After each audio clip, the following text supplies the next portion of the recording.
ไม่สูงพี่น้องผู้ปกครองเขากูเกาะเขาเนาะคำคะแนนก็ตกแมนอยู่ขึ้นวันที่24เดือนธันวาคมปี2025เฮาขามาพบทมยากันในข่าวยามกลางค่ำครับเนาะ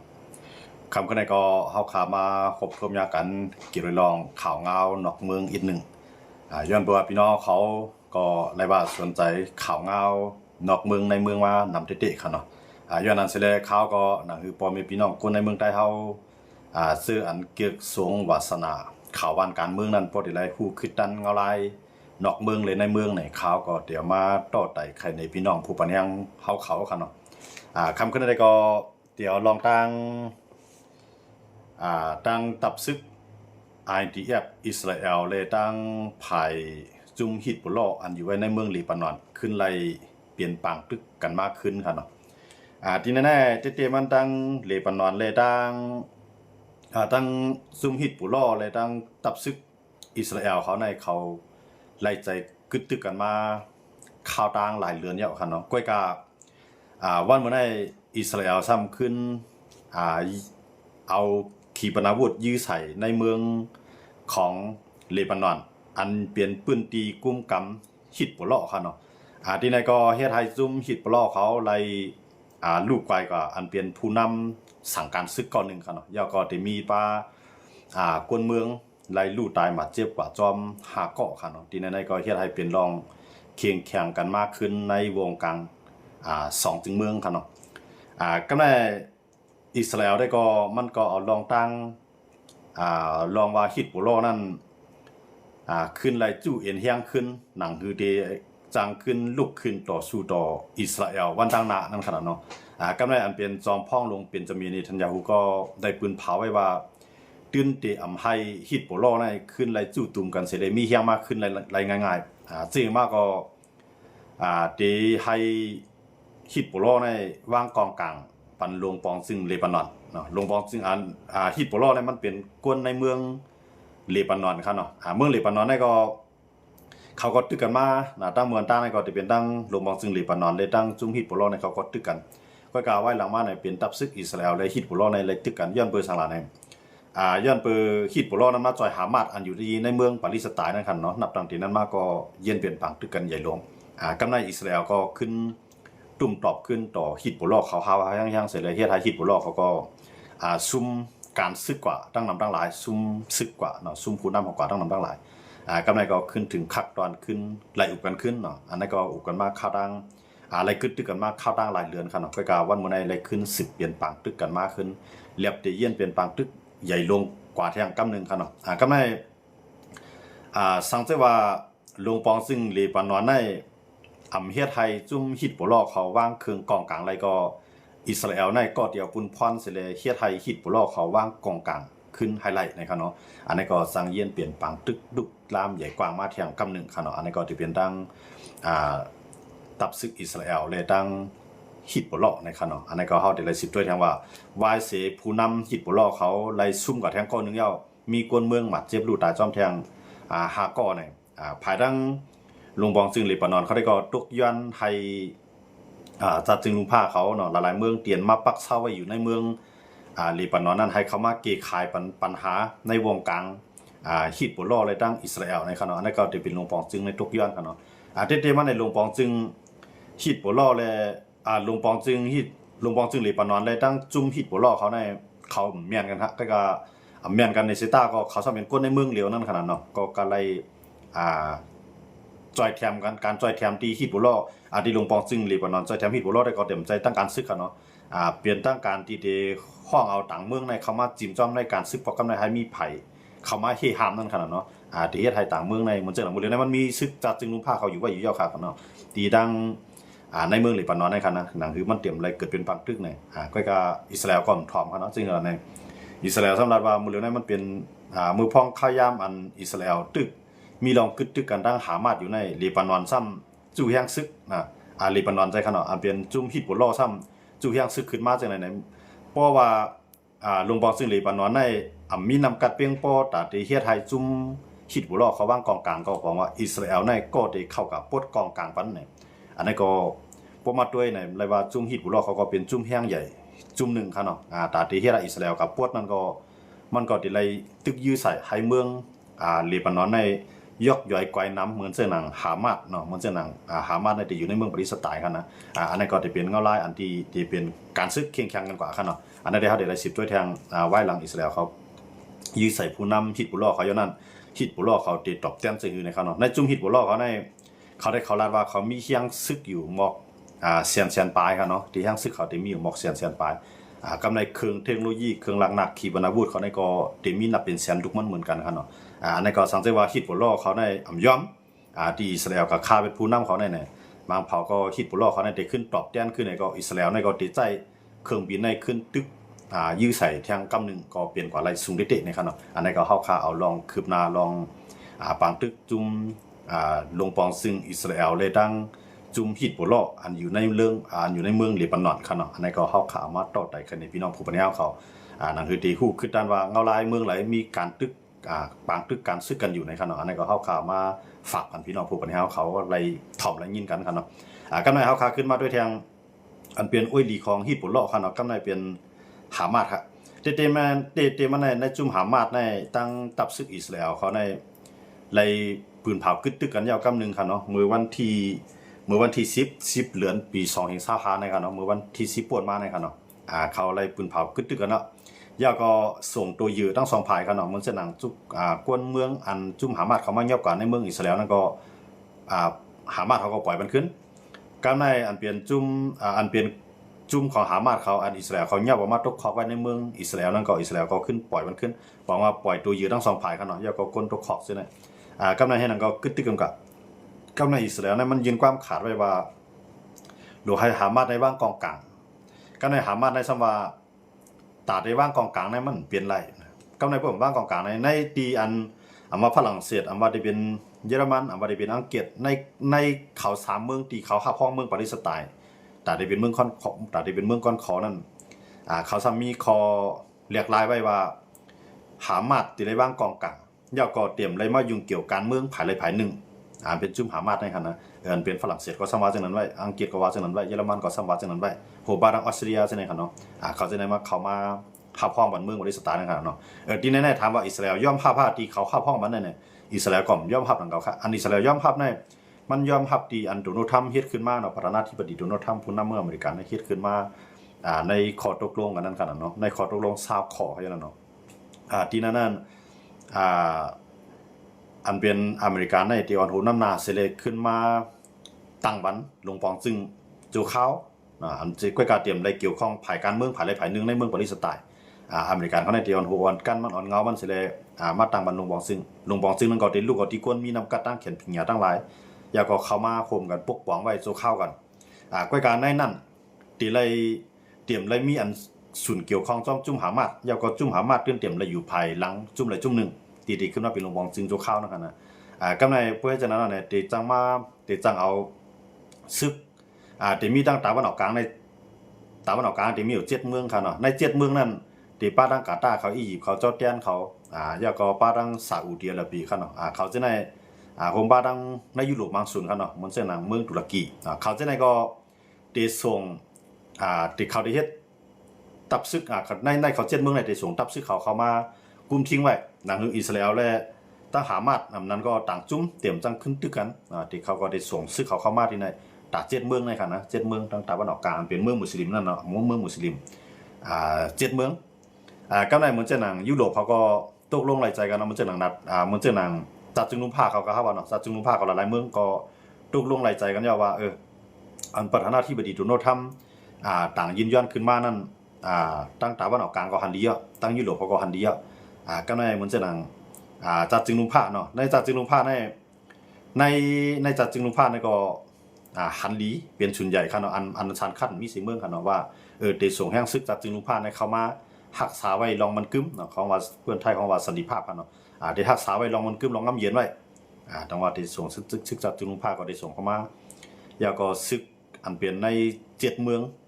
มุสลิมนั่นก็ได้ส่งซึกเขาเข้ามาแต่ได้ไปตัวผมโลบันสั่งว่าเขาจะในเข้ามาอย่างไรก็กาตาเขาจะในเด็กเข้ามาอะไรเนี่ยเด็กเลยฮับหนึ่งใน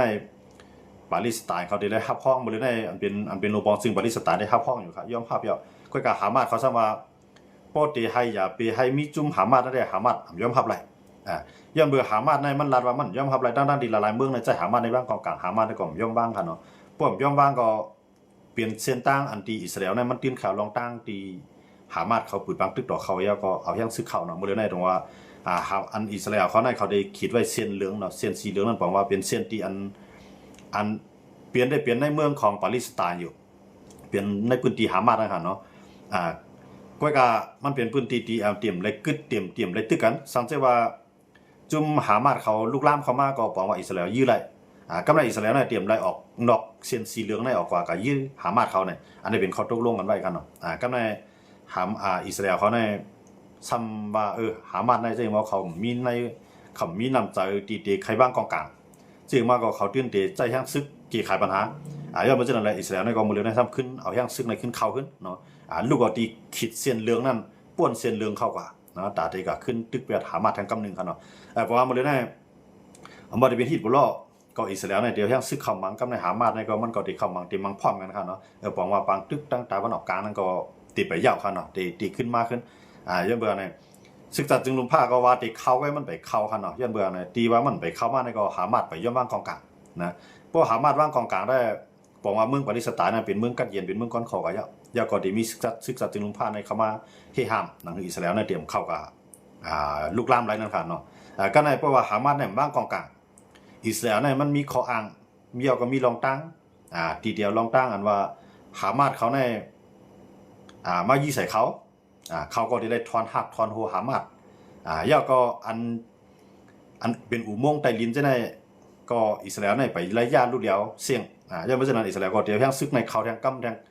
หนึ่งเสร็จตีเข้ากว่าย่าลูกเดียวเปียดนะครับเนาะอันนั้นเป็นสมินนี่ทันยาหูในออกมาปืนเผาครับเนาะบอกว่าปังตึกในเป้าหมายของอิสราเอลนั่นมันเป็นสมินในทันยาหูในมันจะสำหรับว่าอันเปลี่ยนปังตึกกันได้ให้มันเยาในจูลูกปานล้านเท่านั้นให้มันเยาในจูเท่าไหนก็จูลูกปานล้านนั่นอย่าไปให้เขาเลยเงี้ยว่าปังตึกเจนในเที่ยงหรือที่ใดมันเยาแต่ว่าบ่ให้จังได๋แต่ที่ใดมันเยาในมันติได้บ้างกองกลางก็การตีบ้างกองกลางใน1ในหามาด2มาในฮิตปุโลพวก2เมืองในพวก2จุ่มในว่างในมันจุ่มมันเต็มมาลูกล่ามต่ออิสราเอลนั้นก็เต็มมาเป็นพี่ต่ออิสราเอลวันตั้งนานมันเต็มมีมันเต็มมีย้อนบ่จังได๋แต่ว่าอันที่อันเป็นจะมีในทันดูฮูว่านั่นก็มันก็เป็นสังเกตว่าหามาได้ฮิตปุโลบ้างกองกลางก็บอกว่าเมืองเลบานอนก็ได้เป็นเมืองกัดเย็นกว่าเมืองปาเลสไตน์ก็ได้เป็นเมืองกัดเย็นกว่ากำลังอิสราเอลนั่นได้เข้ากับซิมก็มันมีดอกตั้งที่ทางเดียวที่เข้าย้อนเมืองในเมืองเลบานอนมันก็มีศึกษาจึงลุมผ้ามาอยู่ว่าวันเมื่อไหร่ขนาดก็การในเมืองปาเลสไตน์อันเป็นพื้นที่กุ้มกำหามาดเขาในข้าวยามหมดเลยในเมืองมุสลิม7เมืองในก็พ่อยแห้งซึกกันว่าแต่เดี๋ยวแห้งซึกในเขามาปักเสาไว้กำลังศึกษาจึงลุมผ้าในมันได้มีอันลูกจุ่มถาวราและอันเป็นลูกจุ่มเตี่ยมเป็นถาวราครับมันได้มีอยู่2คักตอน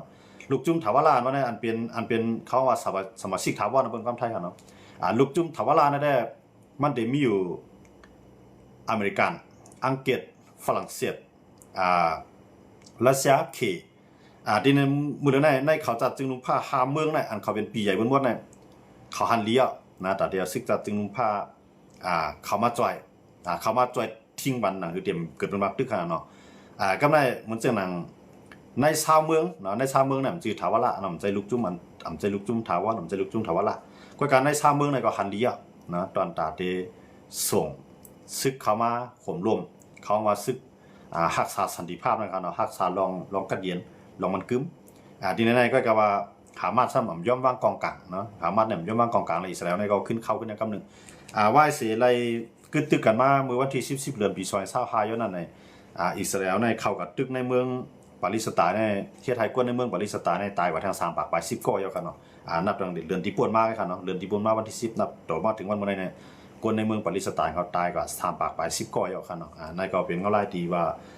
ปางตึกนั้นมันไปย่อไหลครับเนาะย้อนเป้าหมายสูงสุดของอิสราเอลนั้นมันเฮ็ดไว้2รองแทงตั้งนึงในมันเอาก้นเมืองของมันในก้นเมืองเจ้าอยู่ค่ะเนาะอยู่ไว้ในเมืองปาเลสไตน์นะก็กะว่าใจไว้กึ่งเมืองอิสราเอลค่ะนะใจไว้กึ่งเมืองปาเลสไตน์เขาเฮ็ดน่ะอยู่ไว้ในพื้นที่บอกว่าเพิ่นก้นเขาอยู่ไว้ดีนั้นก็เขาก็มีข้ออ้างแต่ได้แก่ที่ก้นของเขานะครับเนาะอันจะได้กูเมืองก็มีอยู่ค่ะเนาะมันจะหนังก้นเมือง เหมือนเช่นหนังคนเมืองรัสเซียมาอยู่ในเมืองยูเครนอันนั้นยูเครนรัสเซียก็ดูแลผมโดนมันคนเมืองเขก็อยู่ไว้เมืองอะไรก็ยาวนะเมืองเขก็ดูแลผมโดนมันคนคือเขเนี่ยมาไทยเขาก็อยู่เมืองมันเมืองตุงตัวก็ยาวภายทั้งเมืองไทยก็ดูแลผมโดนมันคนไทยเขาเนี่ยจังไหนมันจะมีไว้กันเนาะอันนั้นแหละกูเมืองมีไว้จังนั้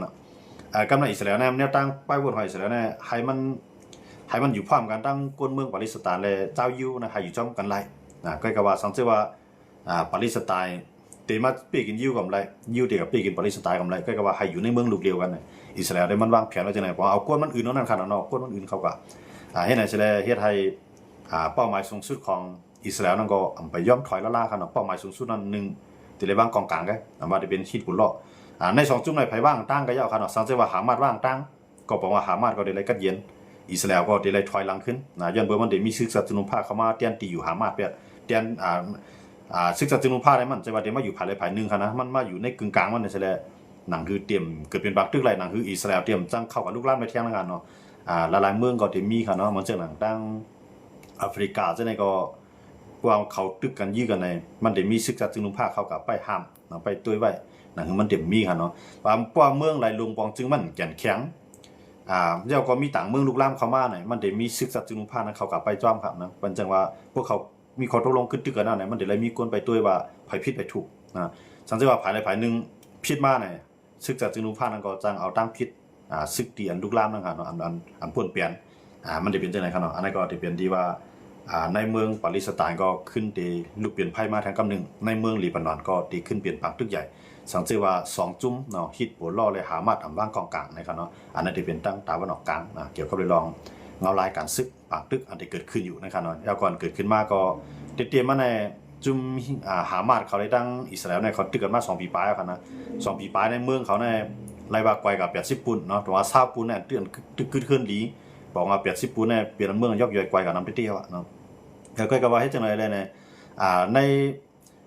นอิสราเอลได้เป้าหมายของมันได้มันก็ขยึดนั่นขนาดเรากูว่าในอิสราเอลได้มันยอมรับค่ะว่า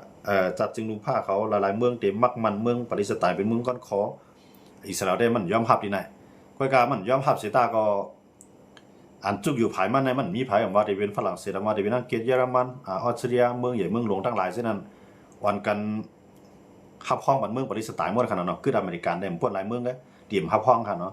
ก็ในอเมริกันก็พวกได้ขอบอุ้มว่าอิสราเอลมีเหลียวก็ได้ก็อเมริกันได้ถูกตั้งเซเนียตัวประธานาธิบดีโดนัลด์ทรัมป์ก็ส่งเลยมามีเงียนอิสราเอลนะเป็นจะมีในเจ้านั้นให้เฮ็ดจอมข้อต่างยืนย้อนตีประธานาธิบดีโดนัลด์ทรัมป์เฮ็ดขึ้นมา20 ข้อค่ะเนาะใน20 ข้อนั้นก็1ในปล่อยตูยือทั้ง2ฝ่าย2มาก็กึดตึกกันเนาะ3มาก็ถอยห่างไว้ทั้ง2ฝ่ายอย่าไปอะไรกึดอย่าไปอะไรตึกกันนะฮะเนาะก็ในหรือนั่นการประธานาธิบดีโดนัลด์ทรัมป์รัดไว้ได้ก็หามาในตื่นเต็มและมีตั้งเลือกต่างเมียวอยากตื่นเต็มได้บ้างกองกลางตั้งเร็วใกล้ป้อมบ้างกองกลางสังเกตว่าเปลี่ยนสังคืนมาหามาได้เลยฮับคุณพรอยากก็อเมริกันในเด็กก็มาส่งหามาในโรงอะไรอันนี้เป็นประธานาธิบดีโดนัลด์ทรัมป์นะก็การคิงได้ยิ่งประธานาธิบดีโดนัลด์ทรัมป์เนี่ยมันลาดมันปอกก็เฮ็ดเด้เนาะมาปอกก็เฮ็ดค่ะนะมันลาดมิวนึงเฮ็ดมิวนึงก็มันเฮ็ดมาหน่อยอ่ะนะตาได้ยุ่มยำมันก็ขยี้ไว้ค่ะนะประธานาธิบดีโดนัลด์ทรัมป์ในการแต่ได้ยุ่มยำมันในก็กวนยุ่มยำมันในขยี้ลงกันหมดเลยเนาะลดลงนะอันนั้นได้อยู่ที่ว่ามันที่พอนำในตัวมันอะไรก็คือกำไหนสังเกตว่าหามันเนี่ยบ้างกองกลางอิสราเอลเนี่ยขึ้นเอาแท่งซื้อเข้ากับตึกแท่งใน2อเมริกันที่เฮ็ดจอมหนังอันมันตกลงไปตั้งอิสราเอลว่าที่จอยอิสราเอลในส่งหามันลงงาลายวันนั้น2คิงโดนัลด์ทรัมป์ที่ฮัดเฮ็ดเนี่ยอันนั้นได้ไปตุ้ยทางต่างหน้ากันเนาะอันนั้นก็เปลี่ยนงาลายตั้งหามันแล้วก็ฮิตบุลเลาะเนาะ2จุ่มในเปลี่ยนจุ่มอยู่กองกลางอันใหญ่มันแล้วก็อยู่ไว้กองเมืองค่ะเนาะก็กล่าวสมาเฮ็ดไว้ดีกันใครอยู่ก็เมืองน่ะเมืองฮิตบุลเลาะอยู่ไว้ในเมืองเลบานอนหามาดอยู่ไว้ในเมืองปาเลสไตน์ค่ะเนาะกำในฮูตีรู้เนี่ยมันได้มีทางจุ่มนึงฮูตีในถ้ามันอยู่ไกลอยู่ในเมืองเยเมนมื้อเลยได้ฮูตีได้เย็นไว้ค่ะเนาะเย็นบ่ฮั่นฮูตีในตามมันได้เข้ามาตึกถึงเมืองอิสราเอลนั้นมันมาไล่บ่ช่างซึกมันมาไล่มันได้ไล่อยู่ไกลๆยื้อมาแกเนาะใจขีปนาวุธเนี่ยใจด้วนเนี่ยยื้อมาไล่แกก็ว่ามันยื้อมาไล่1ปุ่นในอิสราเอลซ้ำเอาเครื่องบินในลัดเข้าเมืองซีเรียกว่าบางมันไล่กำซื้อค่ะเนาะแต่ว่าอันที่ในฮูตีได้เลยว่าเย็นกว่าในข้าวยามมื้อเร็วค่ะเนาะเหมือนตั้งในฮูตีในมันลัดว่าได้ส่งแห่งซึกใน 200,000 ก่อเนาะได้ส่งแห่งซึกใน 200,000 ก่อเขามาจอยหามามื้อที่จ้าเป็นบางตึกก็เฮาว่าเนาะก็ไม่อเมริกาในอังกฤษได้มาห้ามไว้นะว่าเพราะว่าฮูตีเนี่ย มันสามารถขัดขวางเส้นทางก้าขายเปิ้นนั่นค่ะเนาะในปังหลายเหลียงมันมาขัดขวางไว้เส้นทางการค้าขายเปิ้นที่ไหนแต่ว่าอเมริกานะว่าเส้นทางการค้าขายในพอเดียมไรห้ามนะกูเมืองไหนมีศูนย์กว่าอะไรรถแล้วกำในหูตีว่ามันเป็นนาน้ำของมันหูตีก็ออกมายื้อแบบคืออเมริกันเขามังปอกนั่นน่ะเนาะกำในอเมริกันได้ตั้งอังกฤษสมาคมมือกันนะเนาะอันเข้ายื้อได้มือปานประธานาธิบดีโดนัลด์ทรัมป์ได้จ้าขึ้นมาเนาะมื้อได้จ้าขึ้นมาอะไรปวดหลายวันกันนะมันก็สั่งยื้อจุ่มหูตีเขาอันอยู่ไว้ในเมืองเยเมนครับเนาะอเมริกันได้มาทุบแพงน่ะกำในคือต่างเครื่องบินอเมริกันคือตึกของอเมริกันจังนั้นก็อันเป็นหูตีก็ยื้อใส่ครับเนาะยื้อใส่ก็มันตึงอ่ะมันยื้อใส่ก็ตั้งอันนั้นอเมริกันมีเครื่องเฮ็ดทั้งกลางหาวกำในเช่นอเมริกันนี่ก็เตียกไว้หูตีแห้งน่ะกำในเพราะว่าหูตีเนี่ยที่เข้ายื้อในอเมริกันเนี่ยเดี๋ยวเครื่องบินในมังมันนี่ดิยังบ่จังอะไรหูตีก็เลยย่อมกึดตึกต่ออเมริกันเนาะเลยย่อมกึดตึกกันอันนั้นเนี่ยมันตึกกันค่ายาปอดได้ครับเนาะปอดหลายวันไงตึกกันปอดได้ยามเบื่ออเมริกันในเครื่องมันแก่แข็งแห้งหนาละก็เฮ็ดให้หูตีเนี่ยมันเจอหนังเกี่ยวกับเรื่องลองปืนตีกว้างเฮือมีในอันนั้นก็ปืนตีเฮ็ดน้ำมันในส่งออกน้ำมันในตาเฮือเนี่ยนะอเมริกันได้มาทุบเหลียวไปทีเนี่ยยันมันจะในว่าหูตีเนี่ยก็ย่อมได้กึดปังตึกต่ออเมริกันก็ย่อมกึดต่อหูตีเนี่ยก็เย็นกว่ากำนึงก็ในขึ้นมามังอิสราเอลเพราะมังอิสราเอลในอิสราเอลก็กึดปังตึกต่อฮิตบุลล็อกกึดปังตึกต่อฮามาสเนาะก็แล้วก็อิสราเอลเนี่ยเครื่องบินให้เข้ากว่ายื้อใส่ดีกว้างเฮือมินกว่ายื้อใส่ดีตาเฮือเฮ็ดในอิสราเอลเฮ็ดให้จุ่มหูตีเขานั่นก็อ่อนๆแห้งหน่อยเนาะแต่ว่ากำลึงมาก็หัดยื้อมาใส่อิสราเอลขึ้นเขาเนาะเฮ็ดในอิสราเอลหูตีเนี่ยเย็นกว่าเพราะว่าในเป็นอันในข่าวตูแตนของข่าว3โก้เนาะเขาว่าข่าว3จุ้มฮูตีฮิตบุลล็อกฮามาสข่าว3จุ้มเนี่ยเปลี่ยนตีนเปลี่ยนมือของอิหร่านก็ในอิสราเอลเนี่ยมันมังว่าอิหร่านเขาเนาะกำปวนในคั่นนะเขาได้ตึกกันเนี่ยที่มีเป็นปังตึก15วันนั่นคั่นนะในปังตึก15วันนั้นในประเทศไทยอเมริกันได้อิสราเอลเนี่ยโฮมมือกันแล้วก็ตึกใส่อิหร่านก็ก็ว่าตีตั้ง2จุ่มกับตึกเนี่ยบ่ได้เป็นอิสราเอลก็ย่อมบ่ได้เป็นอิหร่านก็ย่อมเนาะขาดมือตั้งได้อเมริกันได้ไปเข้ามามันเป็นอิสราเอลเลยตั้งอิหร่านให้ยื้อกันตั้งก่อนนะอิสราเอลเลยอิหร่านให้ยื้อกันเพราะอิสราเอลเลยอิหร่านให้ยื้อเขาก็ยื้อเฮายังกูว่านะอิสราเอลก็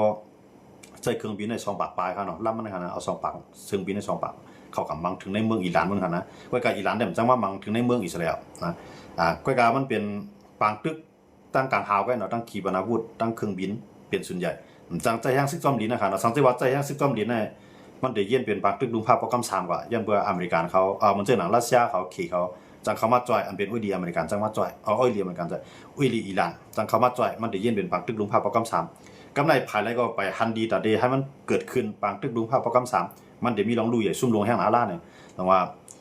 อเมริกันเนี่ยเขามาตึกจ่อยเนาะเขามาตึกจ่อยอิสราเอลแล้วก็ตัวตั้ง2ฝ่ายเนาะตัวอิสราเอลอิสราเอลก็มอกกันได้ก็เพียงพออิหร่านก็กึดแล้วทั้ง2ฝ่ายญาติโดนทำในมามีนะเพราะว่าอิสราเอลกึดอเมริกันก็ได้ปล่อยฮูตีฮามาสฮิตบุลล็อกโฮมบ้าทั้งอิหร่านมังอิสราเอลตั้งเดียวอิสราเอลก็เตรียมรับมือได้ที่ไหนแต่ว่าอเมริกันจะเข้ามากำในอเมริกันในดีมันเข้ามาเนี่ยมันก็ใจอิสราเอลเต็มตีขนาดมันก็มาจ่อยตึกจ้อมขนาดมันเอาเครื่องบินมาตึกมันก็เขาอ้างว่าดีกว่ามังแวดห้องนิวเคลียร์ของอิหร่านนะห้องสร้างนิวเคลียร์นะห้องสร้างนิวเคลียร์นะครับเนาะมันจะห้องการนิวเคลียร์ก็ว่าเนาะห้องการนิวเคลียร์นั้นอเมริกันเนี่ยตั้งอิสราเอลคงมือกันยันเบอร์อิสราเอลในรัฐว่าอิหร่านเนี่ยมีนิวเคลียร์เต็มมันนั้นมีนิวเคลียร์เนี่ยเป็นอิสราเอลครับเนาะอิหร่านเนี่ยมันไปมีมันถึงได้เฮ็ดแกอิสราเอลมันมีไว้นะมันมีไว้หมอกเดี๋ยวมีไว้หมอก90ลูกในเขาเนาะว่าถ่อมพิษครับว่าถ่อมพิษที่นั่นอิสราเอลได้มันละลายเมืองได้เขาว่ามันมีครับเนาะก็มันรัดได้ว่ามันมีเนาะก็อิหร่านได้มันก็มันรัดว่ามันเลยมียาวกว่าเลยเฮ็ดมันเฮ็ดเนี่ยมันเฮ็ดไฟฟ้านิวเคลียร์แกก็มันวานันเซต้าก็มันสำยอมให้จุ่มผายอัน7ซิลองนิวเคลียร์น่ะเนาะปานให้เขาเข้ามาด้วยที่ไหนมันปานให้เขามาเรียบเพียนด้วยว่าอิหร่านน่ะย่อมปันเข้าหั่นเนาะผมย่อมปันเข้าก็อเมริกันว่ามันมีน่ะอเมริกันก็จงได้ใจเครื่องบินให้ปาก20ฮันลำคั่นเนาะทั้งหมดคั่นเนาะปาก20ฮันลำมาทึมใส่ปาก20ฮันลำน่ะจิว่ากูลำได้มาตึงนั่นก็ค่ะอันมาปล่อยหมากลงใส่นั่นได้มันได้เป็นเครื่องบิน B2 เนาะมันจึงใครมันจึงก็คุ้งเขาอยู่เนาะห่างพังหั่นนะดีแน่ๆมันเอาหมากมาเนี่ยก็นับเป็นหลายเหียงจ้อยเขาเนาะบ่นับเป็นจ้อยในคั่นนะเอามาปล่อยใส่ลงกว่าตั้งไตลิ้นในหมอก2ปากปลายครับเมียดป้องคั่นนะ2ปากปลายพอ1เมียดนี่ก็ได้นับเป็น 1วายเขาจะเนาะ1วายเนาะหมอก2ปากวายเข้าไปเลยเนาะปล่อยลงกับเต็นลิ้นกำลืมสุดอเมริกันว่าเขายาไปแล้วว่าของอิหร่านก็อิสราเอลก็ขึ้นแล้วว่าอิหร่านก็เจ็บใจมันว่าเด็กกำมังแทงก็ย่าอเมริกันมังมันขนาดก็ไม่มัดด้วยรัสเซียก็ย่ายุโรปเขาหนาตู้เขาจอยไปยูเครนไหนหับมือไว้ตั้งรัสเซียของจังมาเนาะกำในขี่ในมันนำอยู่ไกลมันพรดีพรจ้ามันตื้อที่มันพวกมันเข้ามายิงจ้อมไหนอเมริกันเขาซ้ำตีลูกตั้งกุนไม้ก็มามังป้ามันแทงเนาะว่าขี่ก็เอาเงาไล่ดีขี่ก็ไม่ได้เข้ามายิงจ้อมที่ไหนกันเนาะขี่เนี่ยไม่ได้เข้ามาที่ร้านเนี่ยมันเด็กขายมันคืนกองการที่เรียบเด็กขายมันเอาไว้ก็ว่าให้เอายังซื้อเข้ามาต่างสิ่งอีหลาขี่เนี่ยมันเฮ็ดนะขี่เนี่ยขี่ลักเหลี่ยมขี่ลักลิงขี่เนี่ยขี่ลักลิงเปิ้นตึกกันดันถึงก็ยับมันจะเป็นคนก็หามไงนะ